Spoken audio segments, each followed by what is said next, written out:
So talk about the first time you heard of Rob's existence. It was about maybe a month into school, and this dude posted on our Facebook page on the live action page that he heard about what we were doing and really likes Nerf, and he has a Nerf course in his backyard, and invited us all to come out. And at that time, I was like, "Oh my gosh, this is the coolest thing ever!" And I was talking to some other buddies about it and talking about going out there, and my buddy Dan Heth is like, "I don't know, bro. Seems like kind of a good way to get like raped or something." And so I was like, maybe you're right. Maybe you need to be just a little bit less trusting of people. Okay, that's fair. So we invited him out to live action, and I think the following week he came out to a battle royale, and he was social with everyone, talked to everyone.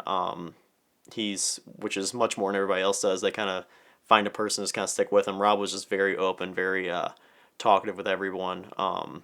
Had a lot of interesting points, and he'd been modding for quite a while too, so he was able to kind of just talk with all of us about a lot of different stuff. Played with everybody, played his heart out. It was just a really good time. How about his level of skill? What did you think about his Was he any good at Nerf? He was definitely good. He was just a little bit more concerned because there's a lot of rules in live action, like with armor and shields and grenades versus rockets versus ammo versus, and so at first he was a little skeptical just because he's like, I don't know, man, this just kind of seems like you get bogged down too much by all these rules. But I think as he towards the end of the night he got used to it, and he was definitely a very aggressive player, so he was having a lot of fun. And I think that's really the best way to play, just really getting in there and having a lot of fun. I mean, you die a lot, but you get a lot of kills, and just it's about just getting in there and having a lot of fun. You can kind of stand around and just kind of shoot here and there, but that's not the point of it. Did he directly invite you to Thunderdome, or How did you end up coming over here? Um, I think after we had hung out a couple times, at live action we'd hung out one on one a couple times. I think he finally invited me over, and I went over there and had a great time. The first time that I went over, just because I've been an officer in live action for so long, and I've had all these live actions a lot of work to do. I don't always get to have as much fun, and so this was one of the first times I had a lot of fun with Nerf, just because he was taking care of everything. He was a really awesome host, and just I had a blast that time. What was it like when you came around that corner and saw the drawbridge or whatever you saw that I time? I just thought this guy's out of his mind. He's completely awesome. Um, Talk about the time that Rob came over to your house and you guys started modifying Nerf guns. I think I had posted on Facebook about just to the group to kind of have everybody just kind of warm up to the group and Nerf guns. And it was after the first battle royale, I think. Just have a mod party, have a couple people come over. I was gonna buy some pizza and just chill out. Rob ended up coming over, and we just kind of ended up sitting down and talking, and just modifying Nerf guns, just making them a little bit better, tweaking them a little bit differently. He kind of talked about the ins and outs of what he does and my preferences versus his preferences. My dad's an engineer and machinist, so I'm very much about the maximizing output and using exotic machinery to get the absolute best, most polished result. And Rob's more about functionality, so it was two very different paths to go down, but it's also two very legitimate paths, I think. His a lot more practical for what he does. What he does with his big bad bows is much more practical for his applications versus what I would do. But it's two very interesting schools of thought, and it's nice to be hanging out modding with someone who has that different train of thought. You get a lot more ideas rolling. You get a lot more accomplished that way, I think. What I've heard about this big bad bow. What is a big bad bow? Big bad bows are a Nerf gun. They look kind of like a compound bow, and they've got big arms on them that are just for aesthetics. But you pull back once, you load it in the front, you shoot it. You have to redo that every single time, so it's single action, no magazine or anything. But Rob picks them up by the droves for Thunderdome for probably pretty cheap at thrift shops and whatnot. And they're very easy to modify for his purposes, to just put in a new barrel, take out anything that would kind of reduce airflow. And they're very simple point and shoot guns. Are really accurate, so they're great for the masses, and they're really hard to break. I've tried to modify a few before, but again, I try to get everything out of them possible, and they just break. When you do it Rob's way, they last a lot longer and they're a lot more functional for longer terms, and especially for his purposes. So, At what point did it go from just like, hey, we like the same thing, to actually becoming like closer friends? I honestly I think that he was just around a lot, and honestly, anyone that comes around a lot to live action, and you end up hanging out a lot with me, and it kind of just happened slowly over time. I can't really think of any moment of clarity where just he's a good friend of mine, but he came around a lot, and he was always willing to participate, always willing to help out beforehand, always stayed late, always went to Taco Bell after with our kind of our tradition, and he was just a really cool guy. So, cause I remember like for me and Rob, we I knew he was, and we had hung out a few times. But then one night we decided to make a video about a Halo tournament we were organizing. And next thing you know, he was Monkey Face McGee, a cyborg sent from the future, and was respawning as I shot him and all these things. And we stayed up till like 5, 6 in the morning and finished the video. I was like, I kind of like this guy. You know, like he's more than just some dude I might make a movie with or hang out with. There wasn't like, can you think of any moment where you're like, I think. Honestly, not really. It kind of happens slowly. I mean, that's Live Action Society is honestly my family down here. Those are my closest friends. Those are the people that I do the most stuff with. Those are the people that reach out to me first. That's really where I got networked at Missouri State. So to anyone who joins that kind of network to me becomes that part of that family. It's not really a moment of clarity thing. It's just kind of second nature, honestly, at this point. We can have new people come in and old people leave. I mean, the old people are still family. I still definitely reach out to those people and keep in touch with those people. And the new people that come in that are put that extra effort in to go the extra mile and really show up a lot and be social a lot and do all the other stuff that we do. It's really second nature just to welcome them in and just kind of treat them as family. So it really just when he started being a regular, I think it just kind of happened that way. That's just kind of how I see things. Cool, yeah. Just curious.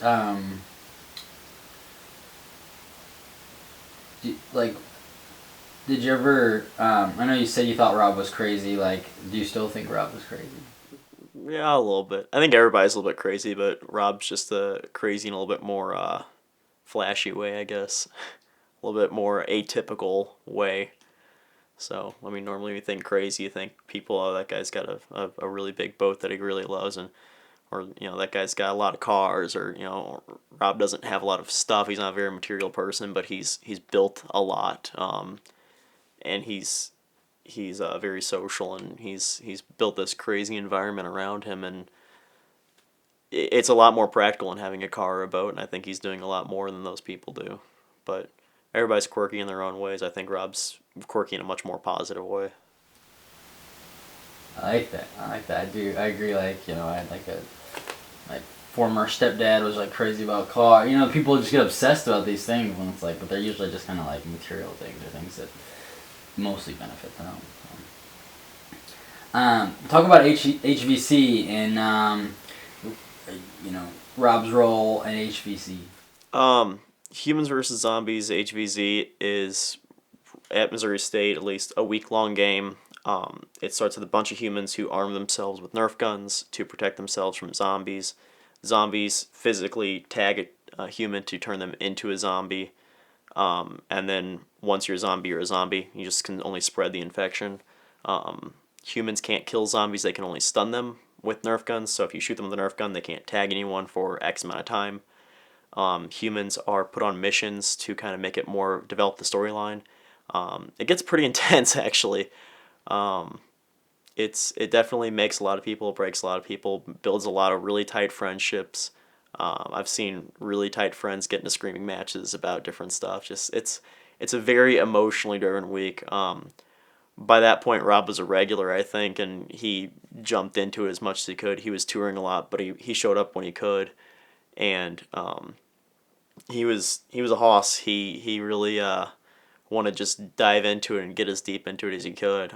Anytime we said, hey, let's go pick somebody up, save him from a building, Rob was there. Anytime we said, hey, there's pretty difficult part of a mission coming up where we're going to take on a little bit heavier duty and let the other guys kind of just bunch up and just kind of, hold themselves off. And, we're going to take on the majority of the work. Rob was there taking on the majority of the work. He was very, very active. It was really cool to see. There was a night where when he finally died, became a zombie, we were just totally outnumbered. And Rob said, yeah, we could run off and live to fight another day, but I came out here to play. I'm loaded for bear. I'm gonna take on as many of these guys as possible, and I'm gonna have fun. And Hey, Cameron, can you tell that story from the start to finish? yeah. Just start at the meeting. Let's stop real quick. Okay. So the night that Rob actually died in HVZ, it was a pretty ugly night. We had very, very few humans show up, and I think that day I was calling and emailing as many people as possible.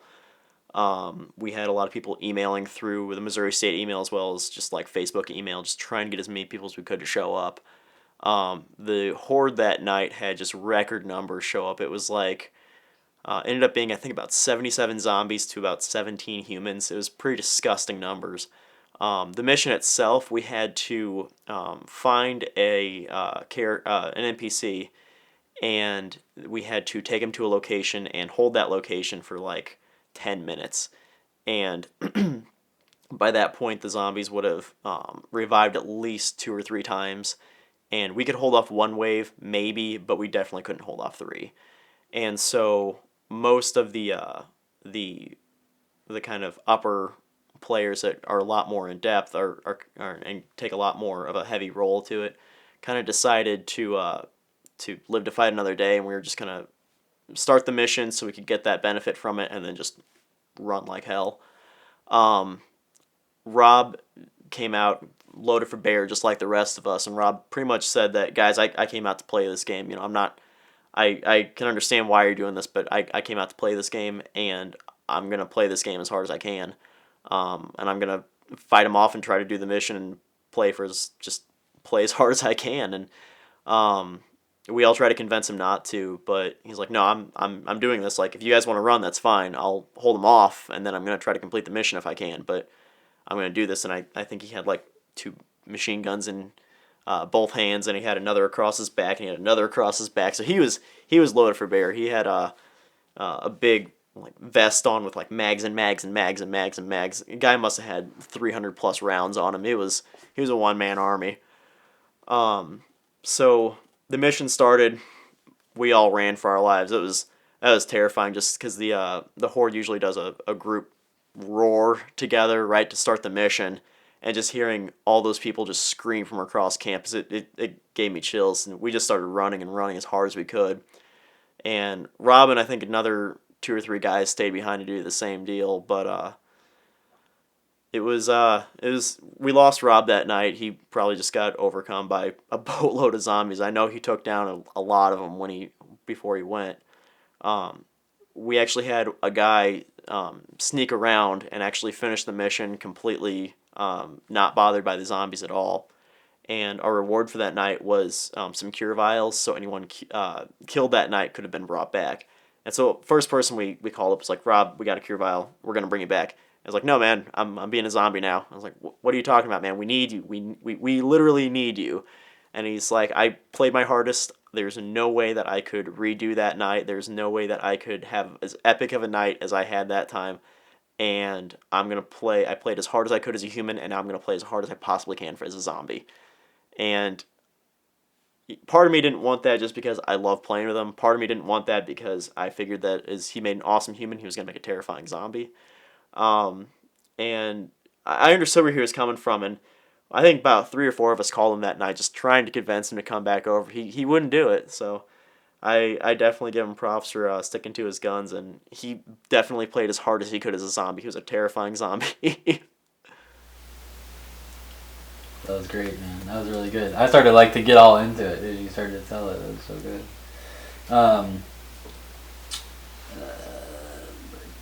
Can you comment on the merging of the community here that was Thunderdome and the live action society community? Definitely as more the semester went on and Rob was coming on more and more, coming up more and more often, Rob would invite the whole group of live action every time he did something, and slowly more and more people from live action started coming over. We haven't had as many Thunderdome people go to live action just because they kind of feel, maybe they kind of feel out of place just because it's more Missouri State students and not everybody at Thunderdome is a student anymore or was a student at Missouri State or anything like that. Though we have had plenty of people at live action who weren't students. But definitely more and more people from live action have been showing up, and I think that I'm probably getting to be better friends with those people as well, just because they're regulars at live action and now they're regulars at Thunderdome, or even those that weren't necessarily regulars at live action. Probably because for those reasons that Rob mentioned the first time he played, just there's a lot of rules and there's a lot to get bogged down. There's a lot of work to get done. Whereas Thunderdome's just really hang out, have fun, sit by the fire if you want, play Nerf if you want, do whatever you want, and it's a very open, relaxed environment. And so those people that want to do that, I've probably gotten closer to as well, just because I see them more often. It's definitely a family here as well. I think he's explained LAS and HBC. Yeah, he did both. Can you talk about Rob being invited to be like an officer underneath you in logistics, and why'd you ask Rob to do that? I am the logistics department in live action. I think we have the best job. We spend the dues money and build cool stuff. So I would probably already do this already, but now I don't have to spend my money. And because I have a bigger budget, I can build bigger and cooler stuff. It really is the best job, in my opinion. I love what I do. And after seeing Thunderdome and after knowing how much Rob knows about modifying, like I really needed some extra hands and just some fresh ideas. And Rob knows how to do stuff for cheap, and Rob has a lot more build experience than I do. And it was kind of just a no-brainer. I need a little bit extra manpower, and Rob's always around. Rob's always willing to help. Just bring on Rob.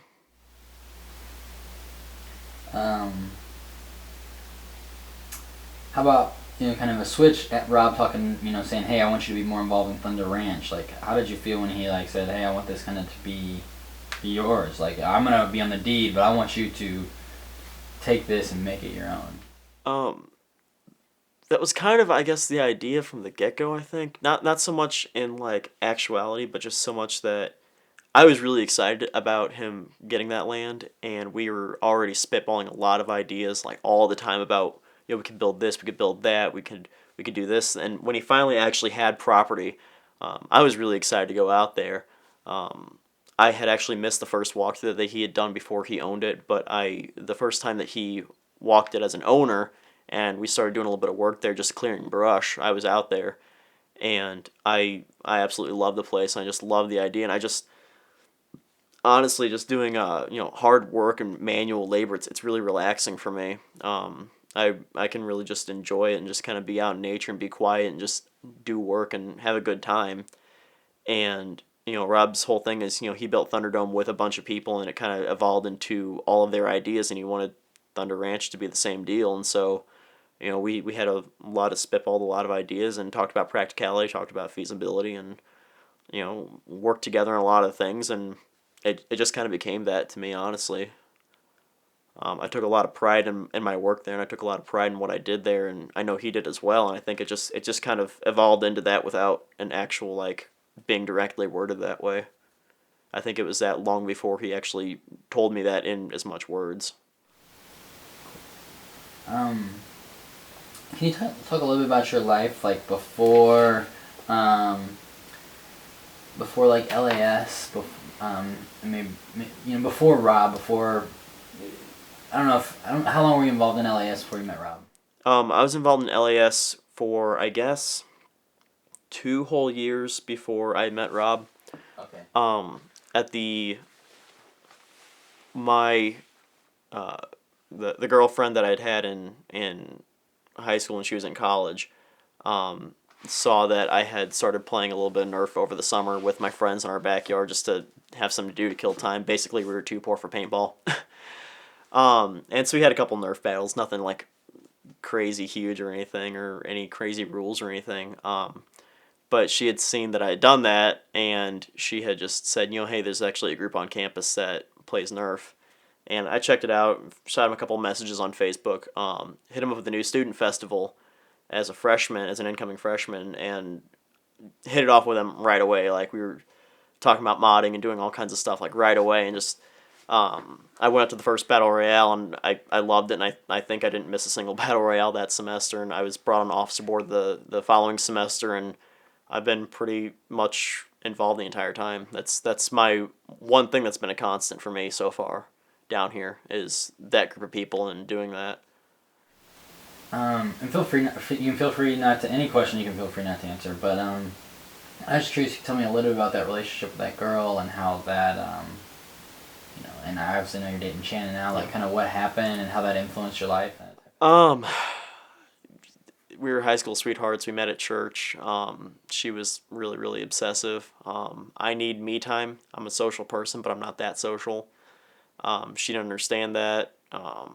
Long distance was really hard because she wanted to spend 5-6 hours a day on the phone on Skype, and I wanted to have a life, especially my junior and senior year of high school. And she wasn't having a life in college, so it wasn't good for her, and she thought we were going to be together forever, and I quickly, actually kind of just realized I couldn't take it anymore. It was my first actual girlfriend, I guess, and it was my longest relationship, even to this date, but I learned a lot from it, but I mean, I don't hold any hard feelings towards her. Talk about the first time, I think you talked about the first time in the Thunder Range clearing brush. Talk about some of the things you've learned at Thunder Range. Obviously I've learned, basic, kind of building skills and whatnot, but, how to build structures a little bit better and how to put up walls and whatnot, but, really just figuring out that, you can pretty much whatever you think about, you can really do. Just got to put your mind to it a little bit and kind of maybe think about it, puzzle over it, maybe think about practicality, feasibility, and, but really there are no rules out there. You can kind of build what you want, do what you want. If you can think it, you can do it. Rob's not going to stop you. The kind of the phrase is, I support your right to do whatever you want out there. So it's really been more of an experience and just kind of going from, I guess, being a little bit more timid about, well, I would like to do this, but do you think it's a good idea? And what's your thoughts on this too? Hey, I'm gonna go do this now, and he's okay with it, and it's definitely given me a lot of confidence in my abilities. Just from, at the end of the day, just I'm very focused when I start working in it. It's very hard to kind of see big picture, but at the end of the day, just kind of looking around, it's like, wow, I did a lot of work today. I'm really impressed myself. So it's very much been a learning experience just because of having more confidence in my abilities, if anything. What was like?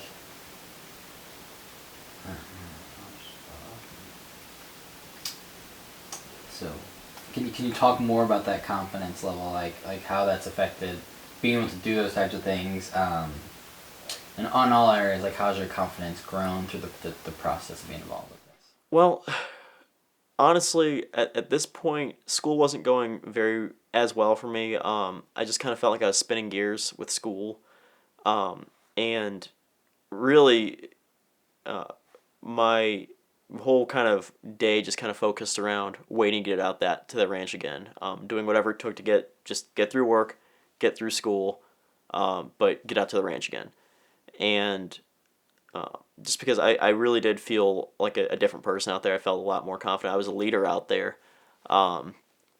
As Rob says, two motivated individuals with machetes can get a lot of work done in a day, and it's really fun being that motivated individual with a machete. Just hacking brush and building stuff and just doing whatever. And I guess that it's been a very kind of slow process just because I haven't been the most confident person for a really long time. In fact, I feel like I've been coming out of my shell slowly throughout all of college, but I've really started gaining a lot of confidence and kind of started feeling like I'm actually being an adult and just having that ability to see the empowerment in myself and see that I can do really whatever I put my mind to out there, and not only out, but I guess it's slowly kind of evolved into, if I can do whatever I want and anything I really put my mind to out there, I can, why does it have to be limited to just the ranch? Why can't I be that person everywhere? And it's been a really slow process, and I feel like I'm not there yet, but I feel like I've changed quite a bit, especially this summer, hanging out with Rob quite a bit. I feel like I've evolved quite a bit this past year, and especially this summer, into a much more confident person, and I'm actually finally starting to see myself as an adult. I think we all like struggle with confidence, and it's all like part of like growing up and that kind of thing. But can you maybe touch on why you felt like you weren't as confident as you wanted to be before this time? Like, where did that struggle with confidence kind of come from? You feel like? My parents have been very good to me, but I feel like I wasn't really able to express myself and do all the things I wanted to. They limited me in a couple of ways. Just and coming to college, like, I can do whatever I want when I want. I can have ice cream for breakfast, and I can go to bed at 7 in the morning. Like, it just being a lot more independent started helping, kind of, rather than having someone tell me what to do all the time, really started kind of making me realize, I'm doing this on my own. I'm either going to, live through this, or I'm not. Hopefully I live through this. And I guess that's been like the first initial step, but still just, I guess, feeling like people who are older know more, or people who have more experience are better suited for jobs. And live action was a part of it, just because I got this officer position pretty quickly because I was the most competent person for that position. And, kind of realizing that I kind of see myself as a leader in that, and then just going from that to, I can be a confident person at the ranch, but a lot of it also came from school. In high school, I never really had to try at all. I was an honors kid, so work was really a joke. It was more about exercise and thinking, and I could, pull a paper up and just make it up as I went for, a 4-page paper in 4 hours, and it would be an A paper, not a big deal. College wasn't really challenging until I got to some of these really, really upper level classes, and I think a lot of it was just immaturity at the time. I haven't had the best professors as well. I haven't worked as hard as I needed to, so it's been a combination of a lot of things, language barriers, other things, but just that school wasn't going as well as I thought it would have.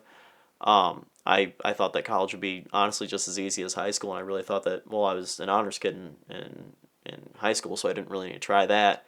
And so when school stopped going so well for me, that was really a heartbreak for me, just because, like, that was the one thing that I was always good at. That was the one thing in high school. Like, I didn't have a huge number of friends until about my end of my senior year. I was kind of an introvert, so just that was the one thing that always was good for me, was school, was academics.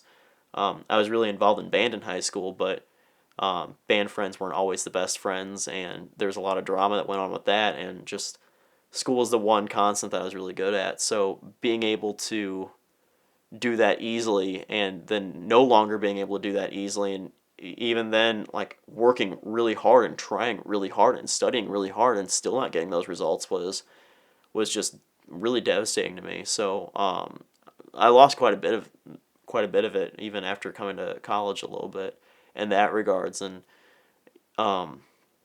it's slowly, I've slowly had to rebuild myself, and kind of just keep pounding in my head, I'm not a dumb person, I just learn in a certain way. I'm very hands-on. I can be shown something once, and I can get it down pat.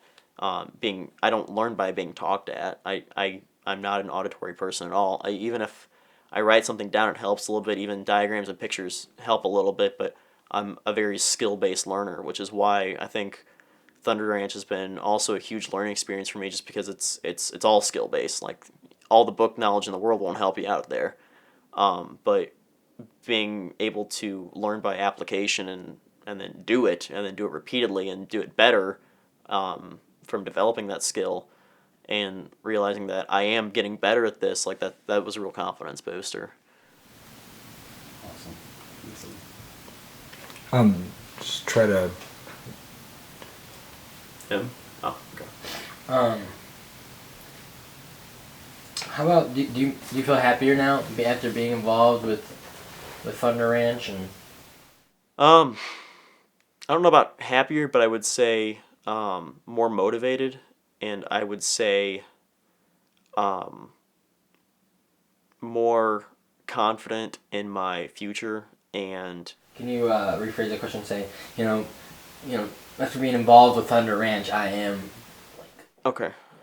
After being involved in Thunder Ranch, I'm definitely more confident in my abilities, and I'm definitely more confident in myself, and that if I really work at it and I really apply myself to directions that I know I'm good at, I will be successful. And that's been a huge stress relief for me, with my new school program and whatnot, and just being able to just push in a direction that I know I'm good at, and being able to be successful in that direction that I'm good at, in the method that I'm good at, and actually seeing positive results for honestly one of the first times since I've been down here, and actually being excited again. I'm excited again about Thunder Ranch and Thunderdome and school, and I haven't been this excited about what I'm doing with my life in quite a while. Probably since I was a senior in high school, ready to graduate, not knowing what was out there, and now that I do know what's out there, and I feel like I can just grab the bull by the horns and just go for it and just do it. You mentioned stress, like it's helped a lot with stress. Can you talk about like were you experiencing a lot of stress pre-Thunderdome? Oh, definitely. My coming down to Missouri State, I had an idea of what I wanted to be with my major, what I wanted to do with my life. After starting that pathway, realizing that this isn't what I want to do with my life, and struggling to find something new. I went from chemistry and thinking I wanted to do research for the rest of my life, starting actually doing actual research and realizing this is terrible, to changing over to a pre-med major, to changing over to kind of a pre-PA pathway, to realizing that my degree plan isn't going to help me graduate. My advisors were really lacking in telling me, kind of helping me get a pathway, to changing to nursing to help me work down that patient care pathway, to realizing that it's going to be even longer and longer before I graduate, and just kind of feeling more and more like I'm spinning gears, and it's going to be forever before I graduate, and I'm going to be so in debt, and I'm just going to be so burdened, and I'm not doing anything with my life. And meeting Rob, and just the way that he lives his life is, his phrase is, be a real person. Get off the couch, do something with your life. Netflix is always going to be there, or you can get outside and do something, or you can build something, or you can make something, and have something in your life that lasts. And just going out to the ranch and realizing that I can build stuff, and I can make stuff, and I can have stuff that lasts, and realizing that my skills are based in the way I learn, and the way I learn is really based in my skills. So and I'm not working towards that direction. So it's been kind of the scary steps over the summer of actually deciding to quit Missouri State and take on a whole new program at a new school. But it's helping me down that pathway in a direction that I can feasibly see myself doing, and works with the way that I learn. And it's been scary, but just trying to get all that work together and try to do all that stuff in a very short amount of time. But it's in the back of my mind, honestly, a lot this summer it's been, what would Rob do? Rob wouldn't be spinning gears. Rob wouldn't be, whining about his situation. He would be changing his situation. If he's not being successful in a circumstance, Rob's inventing a new circumstance for himself. He's not going to let it fall out of the sky. Because it's not going to happen. He's going to go and grab it, honestly. And deciding to do that, I've taken a lot of these really big steps, and it's been scary, but I've come through each time on the other side, and I've made it successfully. And after falling on my face so many times, it's awesome. It's a complete 180 to actually be able to have that mindset of just I've only got one life, and I'm going to live it. I'm going to get the most out of it. I'm not going to wait for opportunities to come. I'm going to find opportunities for myself. I'm going to create them if I can't find them. And to be able to do that and have it work out, it's been really great for me. You can talk about the house. I hear you might be getting a house. Yeah, the house is really exciting. Basically with school, I've kind of realized, I'm going to be in Springfield for the next 5 to 7 years, realistically, with my EMT program and then working and then getting more school, maybe getting my bachelor's done, and then applying for a master's program. I've kind of realized, I'm running out of time to my parents' budget that they were helping me with room and board, because I've always either had a scholarship for tuition or paid for tuition, so they've always helped me with board. My sister lived at home when she was in college, so they paid for her school, so this is just kind of a reversal. They've been very generous, but they've given me 4 years, and this is my 4th year. And I can't afford rent in the place I am right now. I'm tired of moving every time. I'm tired of living under crappy landlords, and I'm tired of not having a place I can take pride in because I don't own it.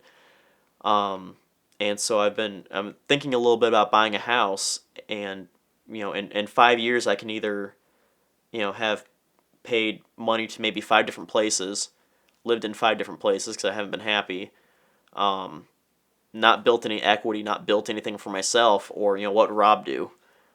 Would he hand his money over to someone else, or would he make something with that? And so kind of started looking into buying a house, and Rob actually just bought one for really cheap, and he's going to be able to fix it up for pretty cheap, and he's going to turn it into a rental. But I've been kind of looking into feasibility of what I can afford as far as a mortgage and taxes and whatnot, and I've realized it's a lot more feasible than I thought. And in 5 to 7 years, I can have a place of my own that I can take pride in, that I can pay off, I can build up myself as equity, and it's a lot cheaper than I thought it would be. Springfield's a great area to do this in.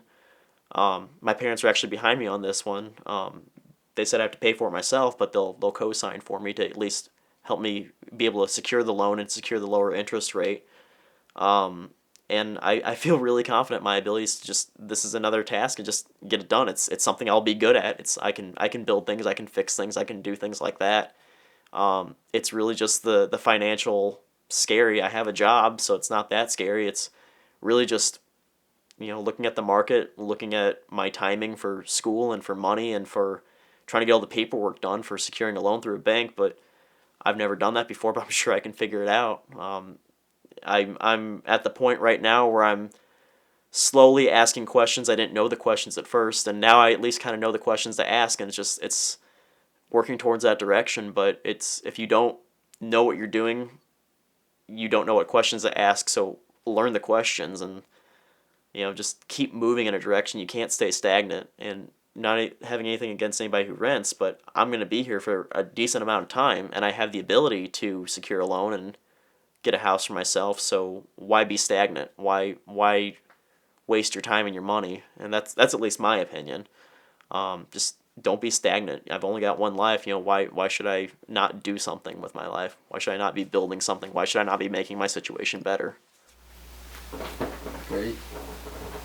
Well, I'm gonna backtrack a little bit. Okay. And this is one of those questions you don't have to answer, but Rob's talking about mental illness in this, and just like his struggle and how these things have affected him, and talking about low points and how those valleys kind of lead to those hills and stuff. And I don't know if there's any kind of moment. I don't know if you've struggled with mental illness. I'm gonna be open about sharing about that, or if not, maybe talk about a low moment that came before this before Rob, Thunderdome, and kind of some of these changes you're talking about. I've never had any mental illness or anything like that. My mom makes a lot of jokes about me being ADD and my dad being ADD, so maybe nothing's ever been diagnosed. But more so just not having school go well for me because it's not the way that I learn, and not seeing results, and working really, really hard and not seeing results, and being able to learn by application and apply things, and that not be the way the test is set up, and just say, if I could do it a different way, I'm a smart person. Just let me show off the way that I can be smart. And just seeing it just fail over and over and over again, and just it's really depressing, honestly. So that was probably just that low point for me. It's just really was probably last semester was just the absolute worst. Even last year was just the worst, having to retake a class. I've never had to do that in my life, but it's not the way that I learn. It's not a hands-on. It's all concept, and it's not something concrete I can do. And it was, even after working really, really hard at it, and it's just not seeing those results, it's really depressing.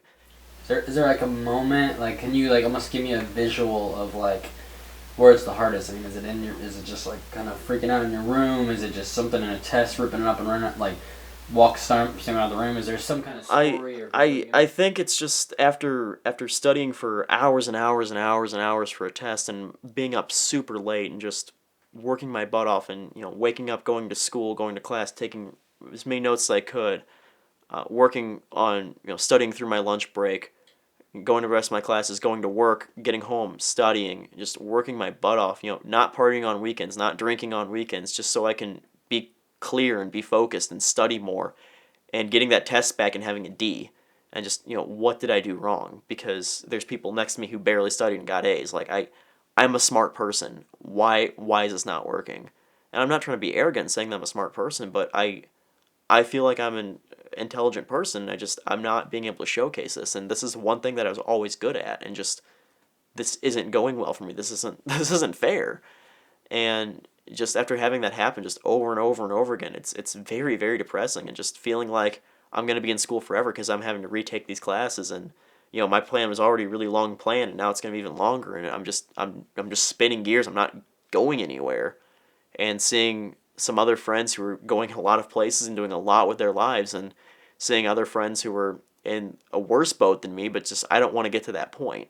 I want to be moving constantly, moving forward, moving in a direction. And I guess it started with Thunder Ranch, just realizing that, hey, we're moving this place in a direction. We've got the brush cleared now. We're starting to build buildings. We're starting to have fun out here. We're starting to do stuff out here. Just seeing that progress is it's something you have to really work for, and it's something you have to work in a direction that you're good at. And just it's very much been an evolution of my personality and my confidence and my abilities and my development as an adult, I guess. Okay, in these kind of, I'm going to actually be a little, kind of try to be as concise as possible. Okay. How has Rob impacted your life, and what has changed in you? Really, if I could describe it, it'd be just in his kind of motto, which is just be a real person. Don't be stagnant. Don't just sit around and watch Netflix. Don't just spin gears. Don't just apply yourself in a direction that isn't good for you. Make a situation better for yourself. Nothing's going to fall out of the sky. Do it for yourself. Just go out and grab what you want. It's there for the taking. There's nothing that's going to hold you back. You are your biggest fear. You're your biggest enemy. If you can get over that, and you can tell yourself that you're going to do this, and then you do it, just that whole attitude, that way of life, it's really empowering, and it's an excellent lesson. I think that's what he's trying to teach everybody. How do you think your life would be different if you hadn't met Rob? I would probably still be at Missouri State spinning gears. If I hadn't met Rob, Oh, okay. Yeah. If I hadn't met Rob, honestly, I'd probably just be spinning gears at Missouri State, trying to do what I'm not good at, not have the confidence to change directions or veer off the path or veer to a better path or even look for other options. There's nothing wrong with Missouri State, and I've been saying that a lot against it, but it's just my situation there wasn't the best, and I need to find a better situation for me.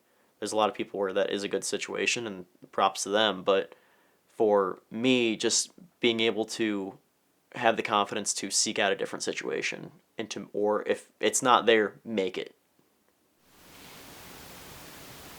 Great. I mean,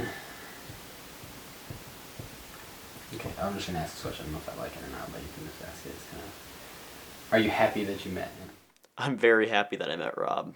He's instilled a lot of confidence in me. He's pushed me a lot in a direction that I'm good at, and I've built myself up a lot because of that. I've evolved a lot because of that as a person and as my personality and my abilities and my skills. I definitely would not be the same person if I didn't meet Rob. I'm very happy with the person I am right now. How do you feel about Rob telling you that if he dies, he's gonna give you Thunder Ranch? The first time that he told me that, like I thought it was joke. Oh, okay, yeah.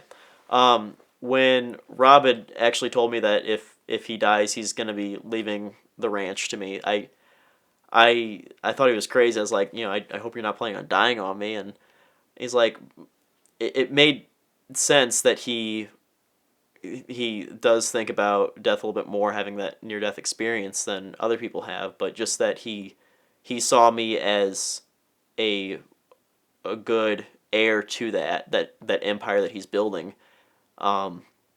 It really blew me away, just that he had that much confidence in me. He had that much faith that I would continue doing what I'm good at and what he's good at and what he wanted out there, and that he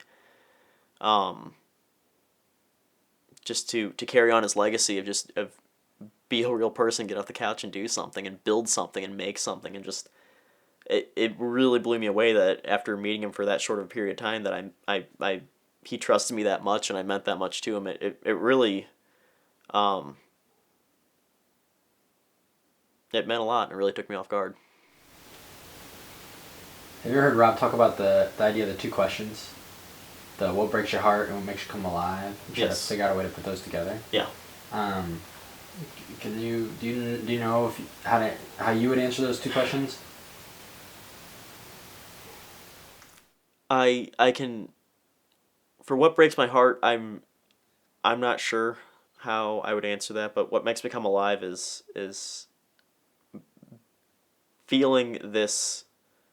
I've felt very confident, very alive, and just very. I'm happy with my situation. I'm happy to be here. I'm happy to be on this plane. I'm happy to be a person. I'm happy to be doing things, and that's really come from just doing good work and putting in a hard day and making a better situation and making a better place of the world that I have. And I'm not really sure what I'm doing with that, but it's been a rewarding path so far, so I'm going to keep going down that path.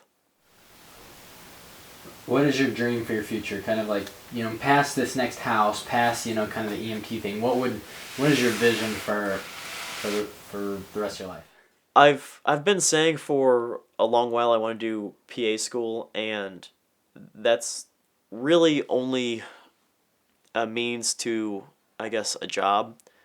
My biggest fear was not having a job. I really wanted to go into engineering. That's what I'm good at. My dad's an engineer. I've been working on projects with him and all kinds, and since I was a little guy, I've been working in his machine shop since I was 13. Don't tell OSHA. He just pounded into me, don't do what I do. The job market's terrible. And right before I was about to graduate, when the economy really took a big tank, he got furloughed and he got hours cut back, and he was a white collar manager of a machine plant. His biggest three suppliers were Ford, GM, and Chrysler, and that's why he took that hit. And that was really scary to see. So I wanted to go into something with medicine and science. I like science. I like experimenting and throwing science at a wall and seeing what sticks and learning from it and doing it differently. It's very much how I learn. And so I decided to do chemistry because it was health related, and health's always going to be a job. So maybe after PA school, I've actually thought a little bit about going into artificial limbs and whatnot, and I've actually gotten a couple offers for some internships I just haven't been able to take up yet because they're back home and I'm pretty much here working the whole time. But I eventually see myself doing something with, as long that I'm creating. Taking a cadaver class is really fascinating to me. Being able to see the workings of the human body and the mechanics of the human body was really fascinating to me, but it's not exactly maybe what I want to be doing with my life. I can see myself more building something. I don't know what I'm doing, but I can see myself building something. Whether it's building houses on the side, whether it's fixing up rentals on the side, that's really what makes me happy. And so maybe after I just secure that job just to feel stable, that might be my path. And maybe by the time I'm done with this EMT training, I might not even want to go down that path. I might not find enough pleasure from it. I don't know. But at least now I know that I can veer off that path and I can still be a successful person. Success isn't about cars or about money or about houses. It's about being happy and being happy with who you are. Anything else you'd like to share or say that you... I got one before you jump into that. Okay, yeah, you want to take over? No, I just want to interject. Can we talk about my teaching style and if you like it or not? Rob's teaching style is definitely show you what kind of an idea of what you need to do, have you do it. And Rob is very much a visual hands-on learner. I'm very much a visual hands-on learner. With working on his house, it's kind of show me a rough idea of what I need to do and then send me out with a huge project. And there was one point where I was asking him what to do, and he said, here's what I want done. You have the skills. Do it. Were his exact words, I think. And it's just, and he said, I'm giving you enough rope to hang yourself with. And just that he has those confidence in my abilities, and that he really wants you to kind of trial and error and learn for yourself. And yes, he could have told me what to do in some situations, or I could have figured it out myself and learned much more in the process. And which is how I learn. I benefit from that, and I think he and I learn in a very similar way, and that he and I would probably teach in a very similar way. And it's been very positive to actually see that, I'm not a dumb person, and when I'm actually learning in a way and applying my knowledge in a way and doing in a way that I'm good at, I can be very successful. Perfect. Yeah, anything else you'd like to share, make sure maybe in the document? I like Nerf guns. I think you need a couple lead-ins to like the Dan's relationship and Shan's relationship. He hasn't mentioned either one of them, and they both talk about them. Okay. Just talk about how you met Dan and kind of what that relationship Let's go ahead was. and just stop and then we'll start. Okay, cool. I'm only drinking the giant one with the orange top and the canister looking thing. I didn't realize there was a bigger one, but there is! And that's why I'm so excited. Tell me you're ready to rock. Alright. Alrighty. So just give me a clap. Give him a clap. Okay, I want you to talk about Dan and who he is to. Dan is the overlord. I'm his minion. Dan is a really cool guy. One of my best friends down here. I met Dan through the Live Action Society. The very first day, actually, at the new student fest, we had talked a little bit about modding and whatnot. He had shown off some of what he had done, and I didn't bring any of my guns with me because I was just kind of walking around the PSU talking to different people and learning about different organizations. And we had talked a little bit about modding, and he's like, "Well, let me show you what I've done." So I ran back to Hutchins and ran back to the PSU, and I talked to him and showed him off what I'd done, and we kind of like two mad scientists had just met, and it was just a very kind of collaborating moment. Just very cool just to see someone who had similar interests that I did and a similar way of thinking about things and doing things and having fun with things that I did. It was very cool. I saw him at the first Battle Royale. We talked a lot. We hung out. He actually, at that point, he had actually gotten the Stampede 4 or 5 months early, and I think he had it imported from some Asian country. Yeah, that's Dan. He definitely has priorities in order. But that was it was really cool just to see his passion, his interest in things. We started hanging out, modding a lot. I slowly started learning that Dan leaves a lot of unfinished projects. I was the finisher to a lot of projects. I was that final push and that final kind of idea to make things work. Slowly, after kind of hanging out a little bit more socially, parties and whatnot, we just really hit it off, and he was definitely a person I looked up to. He was definitely one of the people involved in that family, and the live action family. He was definitely definitely a very positive person to have in my life. Very, very tight friend of mine, which is something I was really lacking for quite a while. Slowly, I kind of just became his minion, so it's kind of evolved from there. For the whole Ninja Squad thing is he had a group of people he played Nerf with in high school, and each of them got a collar and a name and a number, and he invited me to become his light, as he calls it. So he's the green ninja, he's Assault, and we both played Nerf in a similar way. We both hung out a lot, and we both liked to mod a lot. So it made sense for me to be his minion, his light green. So we just kind of evolved from there, and it's a very interesting relationship. But it's been a very positive one to have in my life. Awesome. The freshman. Talk about that. You said you kind of looked up to him and he was kind of your mentor. How do you think that relationship was for you? Did you see yourself as an equal to him? Did you see yourself as under him? I want you to talk about that. I kind of saw Dan for a very long time, and I still kind of do see him as the older brother I never had. Very much a person who's more experienced than I am in a lot of different ways. Very much a person that I can ask questions to and not be made fun of a huge amount. But a person who's going to be honest with me and a person who's going to be there for me, really. That was really something I lacked in high school, is not only having tight friends, but having someone who would be there for me when the going got tough, who could I count on? And Dan was one of those people.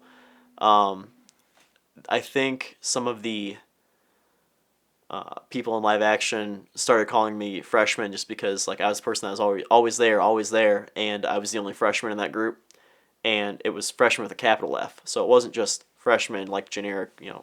It was a proper noun. It was a name, and honestly, I still respond to that when people call me that. But it was kind of like their nickname for me, their term of endearment, just because I was that one person that was much younger than them that they all kind of wanted to treat well and wanted to bring into their group and wanted to kind of make part of their family, and they did an awesome job of doing that. They were very welcoming. Awesome.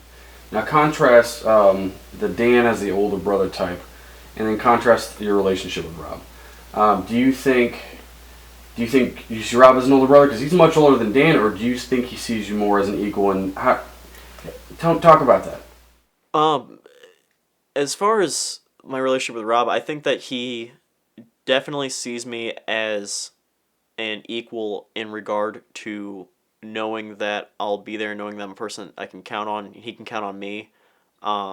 We're both similar minds, but as far as the way that I actually see him, honestly, I see him as a father figure. He's been very influential to me. He's been very influential in the way that I've been growing up and maturing and becoming an adult.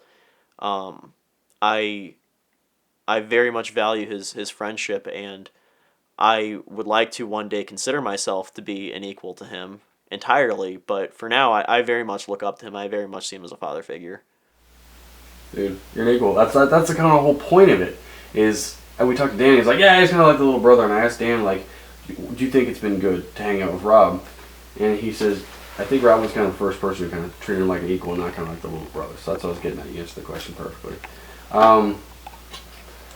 Talk about Shannon. We have no intro into you and Shannon. I've got Shannon talking about you, and I asked Shannon some questions about you. I want you to just... Who the hell is Shannon? Shannon is my girlfriend. Adorable little blondie. Love her to death. She's been a huge part of LAS since she started doing it. She's been a big part of Thunder Ranch. She's been a big part of Thunderdome. She's a go-getter. She's a very motivated person. She's very interested in learning, and what she said to me, which was I thought was really hit the nail on the head for a lot of people. They just don't realize is that the thing that she values most is experience. And I think that that's huge, and that she recognizes that, and she seeks out those experiences, and she seeks out those different things, and very much wants to just learn everything about everything, but actually doing those things. met her during HVZ. She was already hanging out with one of our other friends in Ninja Squad, and she was trapped in a building by a couple zombies, and so Ninja Squad rescue group came up, and that actually brought a lot more attention than we wanted, so those 2 or 3 zombies turned into 30 zombies. And it was a pretty awful situation being stuck in Temple for a while, trying to sneak out the steam tunnel entrance that I had gotten everybody into, but they had remodeled, so there's a wall there. I was super mad. But we finally got her out of there. And she was just a really awesome person to hang out with. Shortly thereafter, like, she started hanging out with me on the missions, and saw her very much as an equal because she was just so determined and very saw HVZ as an experience and saw HVZ not as a game but as an actual survival situation almost, which is how I see it. It's a very you can make it whatever it is, and if you choose to just make it a game that you can just kind of blow off and have a little bit of fun with, that's all it is. But if you actually make it into your reality for that period of time, it's very much your reality. And she was one of those people that did that. And shortly after, we went to some parties together and just really hit it off and started dating pretty quickly thereafter. Awesome. Anything else? Did we have him talked about by anybody else? I think those were my 2 main needed to develop. Mm-hmm. You no more questions? Mm-hmm. Is there anything else you want to add? I mean, you guys covered everything. Okay, a little bit more about Shannon. I don't know if I'll need it or not. Talk about first time you saw Shannon in Thunderdome, or first time you saw her come alive from that, because she probably hadn't played a whole lot of Nerf before. Talk about seeing Shannon play Nerf. Shannon plays Nerf similar to the way that I play Nerf. Very aggressive, very in your face. She's a lot faster than me, a lot more agile than me, but she also doesn't like to use as much firepower, so she's like the more hit and run, and I'm the more just hit. But still very, very, a very, I guess, very motivated and very, excited way of playing. Like, you can just kind of stand around and shoot people, or you can really get into it, and she's one of those people that does that. She's deadly. She's not fun to fight against. She's killed me plenty of times. She's slippery. She's hard to get. She's very aggressive and just very, very fun to play with. She's very fun to play against. I wish that everybody played the way that she played, honestly. That's great. I think I got it, man. Boom! Did you get that on? Okay. So I was kind of talking to you about that inside, but some people have seen the film and they feel like, it's great, but I feel like I'm only seeing one side of Rob. And we wanted to make sure it showed the holistic picture. Remember, all of us have struggles, flaws, personality things. And we just wondering, what are some things that have been difficult in your relationship with Rob, or areas you wish Rob could grow? Well, I mean, the one thing, it's not necessarily a growing thing, because I mean, he relaxes, he takes his time off, he has a great work ethic. When he's working, but it's more of a balance thing. When he's really involved in something, he's working at something, he'll pull in 18-hour days, and he'll do that for 2, 3, 4, 5, 6, 7, 8 weeks, and he'll just keep going and going and going. And when it's time for a break, then he'll just crash for about 2 months. When I was working on the house with him, that was fine. I got to hang out with him all the time because I was working on the house with him, but he didn't make a lot of time for other people. Now he's doing his documentary and working a lot on the documentary. No one sees him because that's pretty much something he has to kind of do on his own, which is understandable. And then when he has this kind of downtime, he'll want to hang out like every night of the week. And, I've got homework, I've got job, I've got other obligations. I can't make it work. So, I mean, that's the one kind of, I guess, disappointing thing, is that there's not really a balance there. It's not just like, spending 5 hours a night on, whatever he's working on, and then just kind of have the rest of the time for balance that everyone else would have, and try to accommodate everyone. It's kind of, if you're in this moment, if you're working on him with this moment, you're in it, you're tight, you're tight with him. But if you're not in that moment, then you're gonna get pushed by the wayside, and not necessarily by the wayside, but you're just kind of, you're not helping him to his ultimate goal. So not that you can't learn along the way, not that you can't grow and develop and have a great time along the way, but it's you kind of have to, I guess the majority of people, you kind of have to catch him when he's in his lulls. And I think that might make him from a little bit more of a lonely person, because he doesn't have as tight of a network, because you really have to have the people who are willing to be patient with you and really be patient with the you know, the highs and the lows, and they're going to work with you as much as they can. When they work with you and then they don't, they understand they can't be part of that, and then be with you as much as they can during those lulls. And most people don't have that mentality, so I feel like he might end up being kind of lonely, and I feel sorry for him for that, if that is the case. Okay. What do you like? So the key thing, what you're saying, do you feel like is like it seems like a work-life balance, you know, Yeah. or like a structure, Yeah. like a structure. Yeah. What do you think about what is the structure in Rob's life like, and what do you think would help him find some structure? Like, Most people have the mentality, you know, I work a 9-to-5 job, I get home in the evening, I'll make myself dinner, I'll hang out for a little bit. If I have time for friends, I do. I'll have the weekend for friends for sure. I'll go to bed at a reasonable hour, I'll get up, I'll do it again. Rob's cycle is kind of, I'm working now, and I'm in my 2-month work phase, and I'm going to pull 18-hour days and never see anyone unless if they're able to work with me on this project. And if, you know, it's a 2-month hangout phase, he's just laid back all the time. So at no points does he really line up consistently for long periods of time with a lot of people, and I think that's kind of the problem with a balance and being able to just, you know, take things one bite at a time versus trying to eat, you know, the whole pile at once. what do you think? Why do you think that's the lifestyle he lives? Like, why do you think It might have a little bit to do with the plane crash, because honestly what he said is that, you know, I've asked him a lot of times, you know, well, what are you planning on doing next week? And if he's in one of his like really relaxed phases, or he's like in his really hard work phase, he's like, I'm not planning on being alive next week. And he said that to me like multiple times. So he just tries to get, you know, just suck the marrow out of life as much as he can, whether it be in unwinding and just being relaxed with people and just playing video games, just doing all this stuff and just having, you know, taking it easy, or whether he's going to just suck the marrow out of life and just, you know, work as hard as he can and leave the biggest impact he can and just work. So I think it probably all boils down to fear. And, you know, that yes, it is a balance issue, it's a time management issue, but I think it's more, I think it's a little bit deeper than that, honestly. fear of what? Fear of death, fear of not being around next week, fear of lack of structure, fear of not getting something done, not leaving behind the impact he wants to leave behind. What do you think would relieve that fear of death? I don't know. I mean, I know he's better than when he was.